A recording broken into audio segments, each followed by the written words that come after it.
Retirement is more than a destination. It's a journey that starts with a dream, a vision for the way you want to live, recharge, and give back. To get there, you need a plan to make your retirement dreams come true. Now, in its fourth season, the Wheelhouse Retirement Show gives you the strategies you need to plan your ideal retirement. From income planning and wealth management to strategies for taxes, healthcare, and leaving a legacy, Rishi, Ghosh, and the experienced team at Wheelhouse Advisory Group provide one-stop modern solutions for your journey to and through retirement. With 3 locations, it's your go-to solution for all things retirement. This is the Wheelhouse Retirement Show.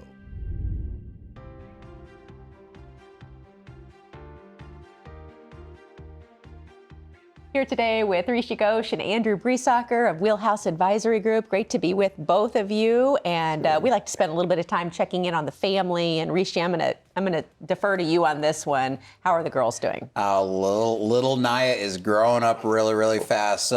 Just coincidentally, right? One of my favorite pictures just happens to be at our lake house, right? From a year ago, she's running down to the pool in a diaper, and just a year later, she's my big girl, right? And you can clearly tell who dressed who in what pictures. One picture, she's in a diaper, hair down. Yeah. Next picture, her hair's up in a bun, matching shoes. Mom would never let her go outside with no shoes on like Dad did. So family is good. Thank you for asking. Yeah. And I teased you because I think she's probably happier in that first. No offense, Rima, but I think she's probably happier in that first look. She likes Dad dressing her. I'm convinced of it. No, you'll have to recreate that photo for years to come. Very special. Thanks for sharing us. Today on the show, we're talking about balancing finances in retirement. Let me set the scene for our viewers today. What if you could grow your money without constantly worrying about losing it? That is the big question many people face when planning for retirement. Today, Rishi and Andrew are here to help us in our quest for what that perfect balance between growth and preservation looks like. So let's get right into it. When it comes to retirement, why is that balance so important between preservation and growth? You know, lots of people, when they come to us, right, they're transitioning into this next planning phase of life known as retirement, and they're trying to find that quote unquote perfect balance. Now, I know this seems like almost like a politician comment, but there is no one size fits all for everyone, right? We have to think about everyone's customized situation. And Andrew and I have said this for years, right? People come to Wheelhouse when they say, hey, Rishi, if you make me another $1 million, that's great, but at this phase of my life, I just don't want to lose $1 million. But just trying to avoid losses and putting all of our money in low-yielding CDs or, you know, under the mattress per se, right, will not help you keep up with inflation, right? We need to make this money last for 20, 30, possibly 40 years. Sometimes people need their money to last longer in retirement than while they worked. And so we have to think about compounding interest. Now, preservation is equally as important. I'm not saying keep everything in growth, right? I tell this to people all the time. We're always taught that compounding interest is our best friend while growing our money. But when it comes to spending money, losses compound at the exact same time, right? Once you lose 10% of your portfolio, those losses start to compound as well. So I always use the analogy of a snowball going over a hill. Once that snowball starts and you start losing money, right, it picks up speed and picks up speed. So we have to find that perfect balance, or as perfect as it can be for your family, between how much in safety, how much in growth, and how does that fit into your overall plan. We have to do it. Andrew, why is it so difficult, though, for so many people to find that perfect balance? Yeah, that's a great question, Amy. And I think a lot of it comes down to emotions, right? People get really emotional when they think about their retirement portfolio. And first, those emotions can lead to, obviously, thinking they need to kind of bury the money under the mattress or go to CDs and treasury bills, safe money, right? Other emotions can lead to the other way, right? Other types of fear can be FOMO, right? Fear of missing out and thinking, ooh, if I can just make another 10% or another 20% to the upside of the market. And that can be another emotion of greed, right? Trying to build up a little bit more. But then you can also be kind of leaning towards maybe taking a little too much risk. That can be to the side where, you know, I started in the business in 2008, and obviously everybody remembers 2008. That was kind of the last long, drawn-out market decline because of the housing crisis. But we can also remember more recent declines like COVID in 2020, or even 2022 when the rising rates happened, and bond markets were down, stock markets were down. And in those times, people obviously corrected pretty quickly, But if you didn't have a balance up and you were trying to retire in the next few years, or you had recently retired, it may have caused you to make an emotional decision that was against your best interest at that time. And that may have affected you as well, because when you're still working, obviously, it's very easy to say, hey, I have another 5 or 10 years. I can keep putting into my 401k. I can keep going at this. But your risk tolerances, your goals change whenever you're now a few years away from retirement and needing to live off this money. And that can be a lot more difficult as far as those emotional risks that you take when you're nearing retirement. When you think about emotions getting the best of you, I always kind of go to this one. What do you say to those people who think safe is stuffing it on the money under the mattress? That is an idea that a lot of people used to have in their minds. Yeah. And thankfully, I think a lot of those connotations are slowly going away with the next generation of retirees. But there are a lot of very, very conservative investors, right? They really just don't want to see a decline in their portfolio. But we have to realize, even if a portfolio doesn't decline because we're not making a very high rate of return or losing money, right? We also have to think about inflation, that pesky inflation that's just been talked about so much over the last few years, right? You might be losing purchasing power. Where $1 could have bought you something today, it's going to buy you much less 5 years or 10 years from now. So Andrew said it exactly right. Not all of your money needs to stay at risk as we move into this next phase of life, right? And I always tell people risk looks really good until it doesn't look good. And in retirement, when it doesn't look good, it's too late at that point. For making that diversified portfolio, figuring out the balance between preservation, between dividends, between growth, between real estate, right, will be much smarter to make today so your long-run planning is successful. Rishi, Andrew, thank you so much. We are off to a great start. Stay tuned, because coming up, the team will share 3 strategies to help you grow your savings while keeping it preserved. And later, Rishi will cover Qualified Charitable Distributions and why you may want to rethink how you donate to your favorite charities. Don't miss it. Storms come and go. There's no changing that. All we can do is prepare. And then, when the sky's clear, we'll be glad we were ready before the storm. Handling the stock market is no different. The markets will always have their ups and downs. And when you're near or in retirement, those sudden drops can be unnerving. But it's not about reacting out of fear. It's about having a strategy in place before markets shift, not after. We help families build durable financial plans that account for market volatility in retirement. Call to meet with our team today. I'm Andrew Briesacher. You've done a great job saving and investing for retirement. But have you thought about how much of that money you could lose to taxes? A hidden tax bill could seriously impact your lifestyle and the assets you've worked so hard to build. The good news is, with a forward-looking strategy, you could potentially minimize what you owe in taxes. It's all about being strategic with your money, and that's what my team is here for. Let's make sure you aren't set up to give Uncle Sam more of your hard-earned savings than you need to. Schedule your visit today.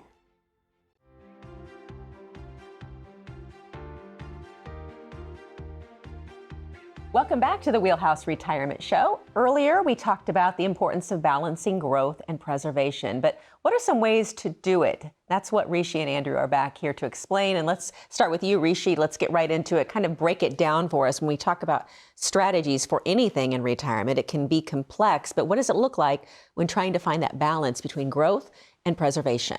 Amy, a lot of people know that we built this retirement planning firm based on a lot of the principles my dad really taught me about investing, right? From simple things like keeping your investments as low cost as possible to math and strategies. And there's 2 rules that I really focus on that my dad always taught me with our families. He always said to me, he goes, Rishi, the number one reason why people run out of money is because, number one, they do not understand the math and numbers behind their portfolio. So for our longtime viewers, right, we show people those math and numbers when they come into our office, our long-term projection known as our retirement analyzer, breaking down their income, their assets, their expenses, their future RMDs, their tax situation, right? We stress test it against people that are pre-retirees if they lose their job or some bad situations, but things that we have to plan for if you lose a spouse, right? How does that look? So making sure we understand the math and numbers. But the second rule that I really built this firm on is what my father taught me, which is people in this country risk money they can't afford to lose. Like I said earlier, risk looks really good till it doesn't look good. So we have to find that balance. We have to find that balance before something bad happens. So things that you can do like diversifying your investments, right? When we're in the growth phase of life, really all we need is equities. We need good quality equities where markets go up, we make phenomenal growth. Unfortunately, every once in a while we take a dip, but long run we have a pretty good situation, right? But reducing that risk, right? Maybe it's time to look at bonds. Maybe it's time to look at CDs. Maybe it's time to look at treasury inflation protected securities, right? Not for all of our money, but for a balance of our money, and really considering rebalancing that regularly to make sure you keep up with those long-term goals in your portfolio. Isn't it interesting how our parents are always in our ear, Rishi? Always, I know you especially. always. Yeah. Andrew, when it comes to investments, is that something that we should be making changes to all the time? Yeah, I think the important thing is that we try not to overreact to things and try to jump in and out of things. It's more important to have a good strategy and stay disciplined. I know a lot of times we see investors tend to jump on the new bandwagon and move in and out of things, but then they're kind of timing markets, right? And they're jumping in and out of things. They're not really keeping a good investment discipline. That can really mess up a retirement plan, right? That can cause you to be on the wrong side of a downside of a market. And then what happens, right? If you're not sticking with your discipline, you could end up in a spot where you end up losing money in retirement. And now how are you going to make that back? You're not able to put back into your portfolio and really take advantage of that. So again, you need to be able to make sure that you can pivot your plan and make adjustments if taxes change, if inflation's high, if all these things happen in your portfolio. You need to make sure you can adjust to that, but you don't want to be just making changes. You need to have an advisor to make sure you consult with to make those right adjustments along the way. I think a lot of people do have this idea that a balanced portfolio means less growth. How do you address that? Yeah, I think that's certainly understandable. But I mean, most of the time what we hear from near retirees and retirees, like Rishi said earlier, at this point, it'd be great if I could make $1 million, but losing $1 million would really put me in a bad place for my retirement plan. So certainly there's investors and retirees that come to us and say, hey, if the market's up 10, I want to make 15%. Well, I think those investors are still used to that accumulation phase where, they dealt with brokers that they're looking for the next hot stock idea. And what they, I think, don't realize is if they have a strategy that they're trying to beat the market, then, well, when the market's down, their portfolio could be down significantly more than that. And then what are they going to do if they're in those go-go years of retirement like Rishi likes to talk about? Are they going to be able to just say, well, I'm not going to enjoy these years of retirement when they've planned for this and this is something that they're going to go back to work in this situation? Again, we're not talking about that, this means that you need to bury the money under the mattress in retirement. I think most retirees are kind of surprised what a balanced, kind of moderate or conservative approach actually produces for them over the long run. But at this point, you don't want to be taking one step forward and 2 steps back in your portfolio. So it's just not worth taking that risk. You want to have that peace of mind in your portfolio with a more balanced approach overall. I mean, just generally speaking, balanced often means a little bit less of a rate of return. But what's the biggest advantage of that, right? If markets topple, you're not going to lose anywhere near what the market potentially is going to lose during that time frame, right? And when people become, and really investors become reliant on their money, Andrew and I have seen this for years, right? They start to really have more emotional decisions when it comes to their money, right? While you're working, when the markets are down, dump more money into the markets. You have income coming in. But when you retire, what you have is what you have at that point. It has to last. It has to last through good markets. It has to last through bad markets. It has to last through good times in your life, bad times in your life, big expenses, small expenses. It has to last. We have to think about inflation and the cost of living going up, healthcare inflation, right? Higher taxes, right? Changes in tax laws. So understanding how to find that balance comes back to that first rule of investing my dad always said, which is understand the math and numbers behind your portfolio. If you understand the math and numbers, right, you can put together a very solid plan for the next 20 to 30 years of your life. Mr. Ghosh, thank you for being part of this show today. Not you, your dad. Oh, yeah. All right. Coming up next on the Advisor Tip of the Week, Rishi will walk us through Qualified Charitable Distributions and how this tax strategy could potentially save you thousands on your retirement tax bill. You won't want to miss this. See you after the break.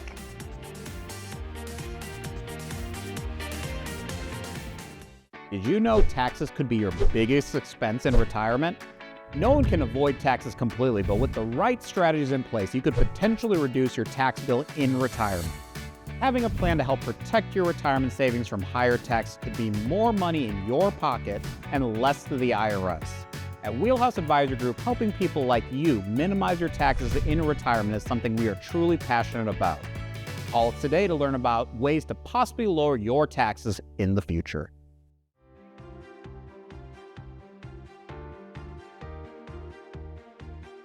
Welcome back to the show. We've been talking about finding the right investment balance. But on this week's planning tip of the week, Rishi has a potential tax strategy for those pesky RMDs in retirement. Rishi, what do you have for us?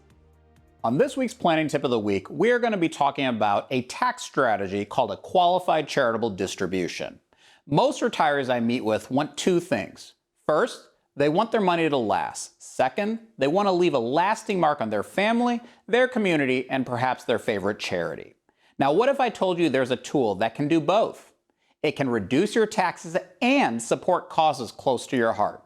That tool is called a Qualified Charitable Distribution, or QCD for short. Today, we're going to unpack what QCDs are, where they came from, and why they matter, and 3 specific ways they can help you in retirement. We'll also walk you through a real-world example so you can see exactly how this strategy can lower your tax bill, simplify your giving, and give more control over your legacy. I like to call QCDs the bridge between retirement accounts and real impact. If you spent decades saving inside of IRAs, QCDs are a way to send that money across that bridge directly to charity without the IRS standing in the middle taking its toll. Let's start where it all began. Back in 2006, Congress passed the Pension Protection Act. Hidden in that bill was a little provision allowing people over 70 and a half to transfer money directly from their IRA to a qualified charity. The catch? It had to go straight from the IRA to the charity, not through your bank account. At first, it was temporary. Congress renewed it year after year. Finally, in 2015, it became permanent. Today, retirees over 70 and a half can give up to $100,000 per year directly to their IRA using a QCD. That may sound like just another tax code detail, but it opened up one of the most powerful planning opportunities available to retirees. Why are QCDs such a big deal? 3 reasons. First, they count towards your RMD. If you're 73 or older and facing a required minimum distribution, every dollar you give via QCD reduces what you owe to the IRS on withdrawals. Next, they keep your income lower. Remember, a normal IRA distribution shows up as taxable income, but a QCD does not. That means your modified adjusted gross income, or MAGI, stays lower, and that can help reduce Medicare surcharges, avoid higher tax brackets, and even preserve deductions like the new $6,000 senior deduction. And third, very simply, it's giving. Normally, when you write a check to charity, you need to itemize to get a tax break. But most retirees today use the standard deduction. With a QCD, you can get the benefit whether you itemize or not because the distribution never hits your tax return as income. Of course, no tool is ever perfect. QCDs do have limitations. First, they have an age restriction. You can't use them until you're 70 and a half. That half year really does matter. If you're 70 years and 5 months, you're not eligible. Next, they have restrictions on where the money has to go. QCDs can only go to qualified charities. No donor-advised funds, no private foundations, no giving it to your family or a GoFundMe page. Lastly, they have a cap restriction. There's a $100,000 annual limit per person. For most, that's plenty. For some high net worth families, it may not cover all that they'd like to shift to tax-free. So let's see this in action. Meet Susan. She's 74 years old and retired and has $1 million in her IRA. This year, her required minimum distribution is $40,000. She and her husband already live comfortably off Social Security and a small pension, so they don't need that $40,000 for daily expenses. Susan takes the $40,000 RMD, which shows up on her tax return. After federal and state taxes, she nets approximately $32,000 in her pocket. If she then writes a $10,000 check to her church, she may not receive a significant tax benefit unless she itemizes her deduction. Option 2, Susan uses a QCD. She directs $10,000 straight from her IRA to her church. The IRS counts the $10,000 towards her $40,000 RMD, but here's the key. It never shows up as her taxable income. Now her tax return only shows $30,000 of the income instead of $40,000. That lower income means lower federal tax, possibly avoiding a Medicare premium increase, and she still gave generously. In this case, Susan might save $2,000 or more in taxes by simply changing how she gave, not how much she gave. Just one example, but here's where QCDs shine in other ways. Medicare premiums are IRMA. If you're on the edge of a higher Medicare bracket, even a few $1,000s less income could save you hundreds per year in premium.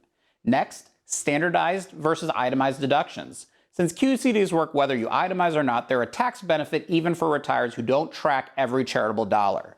Another advantage is legacy planning. For some families, making large QCDs each year allows them to reduce the size of their IRA over time, lowering the tax burden their children will face when they inherit those accounts. So here's the bottom line. Qualified charitable distributions are one of the few tools that can let you win on both sides. Lower tax rates for you and greater impact for the causes you care about. The history may be technical, but the outcome is simple. If you're over 70 and a half, giving directly from your IRA could be one of the most powerful moves you make in retirement. It's not just about generosity, it's about the generosity done wisely. It's always important to consult your financial or tax professional, but for today, if you're already giving to charity or if you want to start QCDs, might be one of the smartest ways to give. It's about making every dollar go further for you and for the difference you want to make in the world. That's this week's planning tip of the week. The Wheelhouse Retirement Show continues next. Thanks, Rishi. Coming up next, we'll continue our discussion about finding balance in retirement. Don't go anywhere. You're watching the Wheelhouse Retirement Show. Have you thought about your plan for long-term care? Do you need a policy to pay for it, or can you self-insure? If you have questions about long-term care planning and all the options available to you, you're not alone. I'm Lauren Ferraro, and my team at Wheelhouse Advisory Group can help you create a plan to meet your personal needs and protect your hard-earned assets. If you are confused or concerned about planning for long-term care, call us today to learn how to steer your future in the right direction. You've worked hard to build up your retirement savings, but do you know how much you're paying in fees in your investment accounts? Hidden fees can eat away at your hard-earned dollars, and most investors don't know what they're actually paying in fees. I'm Anthony Stryker, and our team at Wheelhouse Advisory Group can give you a fee analysis so you know exactly where your money is going. Call us to learn how to keep extra costs from eating away at your retirement. Get your complimentary fee analysis today.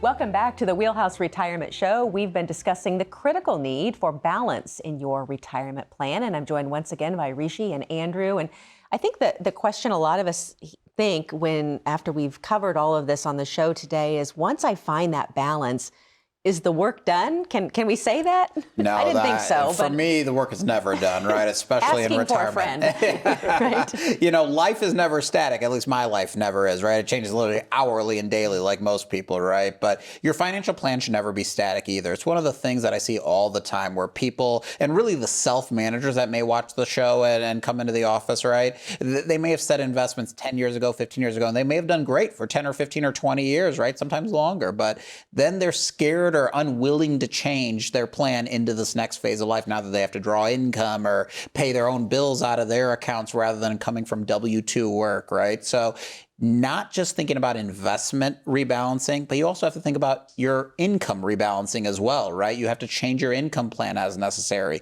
Tax planning and strategic tax planning is equally as important, and healthcare planning, right? Estate planning, right? All of these different things have to constantly change. But I think the big thing is overall, you need to review and fine tune regularly. It doesn't mean you have to make $500,000 moves every 3 to 6 months, right? But $20,000 here, $50,000 there, really little strategic moves to fine-tune your portfolio for the next 10 years will be essential to have a strategic and successful retirement. Andrew, you brought up emotion earlier in our show. How difficult is it to not allow greed, fear creep in and knock our balance out of whack a little bit? Yeah, I think it's really important that you need to write down your plan. And that's something we do with everyone that goes down the Wheelhouse path with us. And I think that's really important because at some point, something's going to go wrong with the plan, right? Taxes are going to go up. Inflation's going to be out of control. The market's going to go down. And if you don't have a plan to fall back on, that's when you're going to make those emotional decisions, or you're going to let greed fall in or fear fall in, and you're making a decision that's not in your best interest. I mean, we've even found that sometimes self-directed investors that were great at accumulating wealth now need this plan and maybe even need an advisor and need that consultation and help along the way. We like to think that we have backups to our backups, have different plans, and have this all written down over time, because you need that to rely on when you're in retirement, because you will have those emotional reactions if you don't have a plan to fall back on and have it written down. Emotional reactions, also unexpected life events. How can having that balanced plan keep you on track if something comes up that you weren't expecting? Yeah, I think so much in the show we've talked about having balance from an asset allocation and risk standpoint, but it's also important to have balance from a tax allocation standpoint as well. So, we've talked about examples on the show for so many investors have put into for so many years those pre-tax IRAs like 401ks and 403bs. And then now once they start to reach retirement, they realize, well, hey, we maybe need to have more money on the tax-free side, like Roth IRAs. And so they now need to have a more aggressive strategy and convert over to Roths. One of the reasons is obviously you worry about tax rates going up into the future and needing to be able to access those tax-free Roth accounts to be able to make sure you don't get pushed into higher tax brackets in retirement. But another thing that isn't as fun to talk about is what happens if one of the spouses passes away. What people don't realize is the tax brackets get cut in half, and then the surviving spouse can easily get pushed into much higher tax rates in that situation. So being able to do those Roth conversions can give that tax diversification and hopefully give flexibility if that unfortunate example happens, that they can now access those tax-free buckets to keep from being pushed in those higher tax brackets in those situations. Right, really important information. Final thoughts, Rishi? Yeah, I said this earlier, but I think truly finding the balance in retirement between growth, preservation is equally important. But the two rules my dad always taught me, right? Number one, know the math and numbers behind your portfolio. Number two, don't risk money you're not willing to lose or you cannot afford to lose is a better way to say it. And understanding that subset of money might be the money you use for principal preservation, right? The money you don't need for the next 10 years might be your growth money, right? Maybe you have a little bit of money in between for those one-off expenses, right? Those bathroom remodels, those big vacations, that gifting to the family, right? I can't tell you how many times Andrew and I have seen this over the last few years, right? More of our families would much rather see their money enjoyed while they're alive rather than passing on, let's say, $1 million or $2 million upon passing. It's a huge generational shift that I've seen from the last generation and really the elder generation to my current generation, right? So how do you find that nice balance between growth and principal preservation is very, very important. But I always tell people this, the day you start saying things like, if you make me another $1 million, that's great, but at this phase of my life, I just don't want to lose $1 million, that is when you know you've gotten to the point where balance is as equally important as growth. All right. Thank you so much. Great insights as always. What an important topic to share today with our viewers. So thank you, Rishi. Thank you, Andrew. And if you're ready to create a tax-efficient retirement plan designed to protect your wealth, generate income for life, and leave a lasting legacy, now is the time to connect with the team at Wheelhouse Advisory Group. For Rishi, Andrew, and the entire team, I'm Amy Sharp. Thanks for joining us, and we'll see you next week right here on the Wheelhouse Retirement Show.